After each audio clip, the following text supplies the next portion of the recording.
You enter this world a nobody. No clothes on your body, no thoughts, no identity, and then you're given a name. I was called David. Hey, my first real label. But even then, it took a while for me to catch on, to learn this language, to find my angle, to learn to walk on my own 2 feet, and most importantly, or perhaps most tragically, I had to learn that I couldn't be me. And so it begins, the construction of an identity and destruction of my purity. In this world, there's an absence of love. And I mean that real love. Not that kind that depends on conditions. And if they don't come to fruition, you're left aside with nowhere to hide. And no one to see you for you or me for me. I mean that love that sticks around. Love that honors the pain and the tragedy and the sadness in me. Love that won't try to explain it away as if to say, your state doesn't matter. Meditate. Things could be worse. Why can't you just be grateful? Well, maybe it's just not that simple. Instead, we embarked on a new journey. Journey. It's sick. What do I mean? Well, it's like this. The only way to bond is by mutual interest. And what even is interest? Never mind, I digress. So I guess that we can connect and be friends based on our appreciation for current trends and tattoos and political views. And it all goes great until, dude, did you just...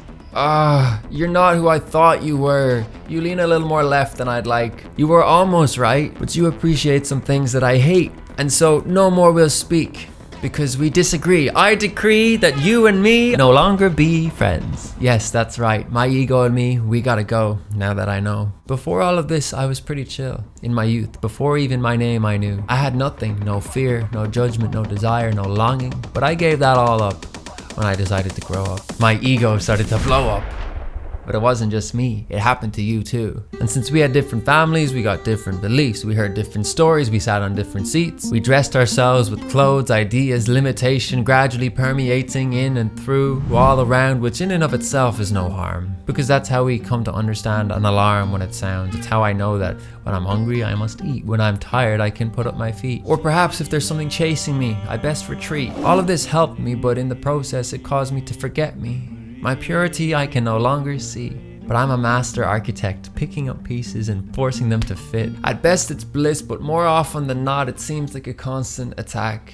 I'm crippled with anxiety, it's vibrating inside of me. If only peace was simple. Imagine that, relief on demand, paid for, just like Netflix. But no, instead we decided to put our attention elsewhere.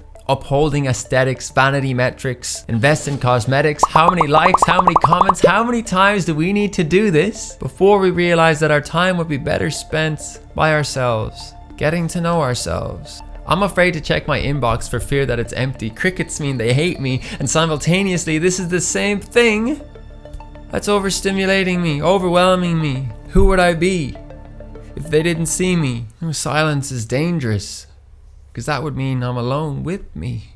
Okay, enough of that vulnerability. Let's get back to reality. The one where somewhere along the way we became everything that we believed. We became the music that we listened to. I'm an emo, I'm a punk, I'm a hippie. We became the food that we eat. I'm vegan, I'm veggie, I'm gluten fucking free.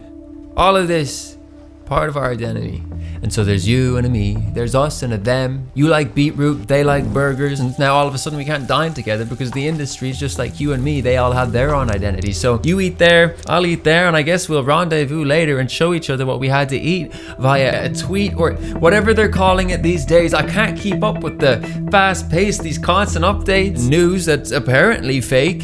iPhone 15 Plus Pro Max, I don't even know, I'm still on the 8. Although I just ordered the 10 yesterday from a different continent, so it should be here in like 5 minutes. Nothing seems to satiate. You have this belief, he has his belief, she's in disbelief because you can't see the tragedy that you're causing with each bite that you eat. And she's decided, she's read the science, and yeah, maybe it was a little bit biased, but we'll push that fact to the side, because otherwise I wouldn't be able to hide behind this lie that I've spent my whole life aligned with. Through all the media I choose to read, the information the algorithms feed, and all of this is to say that I think life is supposed to look a certain way. And at the end of the day, I'm just left exhausted. But it can't be for too long, because I need to hurry up and get back to the same old ways that I'm convinced I need to maintain. God forbid, I'm left alone with nobody who's open to seeing me for just being me. What if my outfit was just functional? To keep the breeze off my legs on a chilly winter's day, or to keep the sun from burning my very pale face? What if the food that I ate was just the food that I ate and not something that you would use to anticipate my entire life up until this date? What if the hair that I wear was just the hair that I wear, and not something that would give you permission to stop and stare and tell all of the people, don't go near, he's weird? Before green meant go and crying was for babies, before boys like girls, the question of straight versus curls, before we decided that those who are strong stand tall and if you're weak you fall, we were just naked humans beneath it all.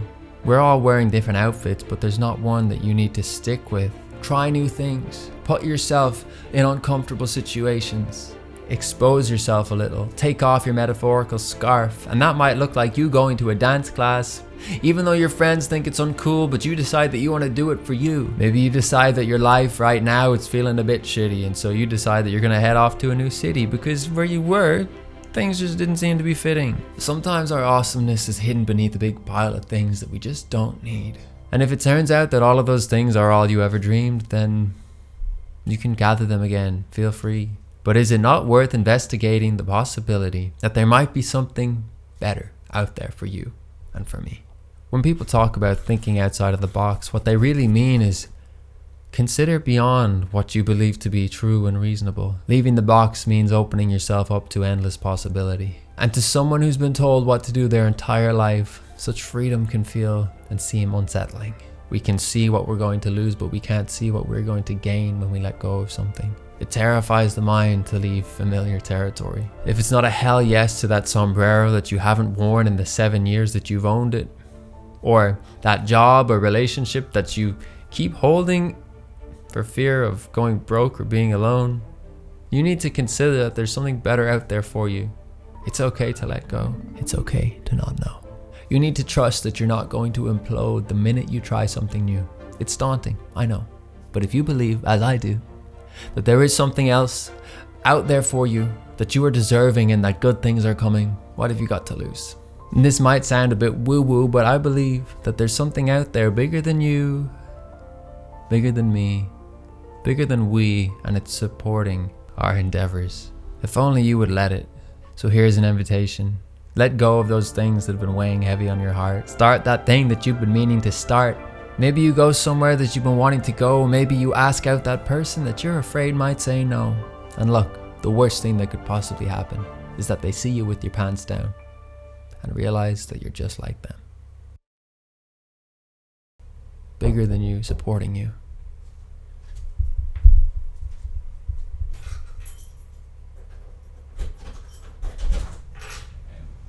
Alright, thanks so much. Cheers, have a great one.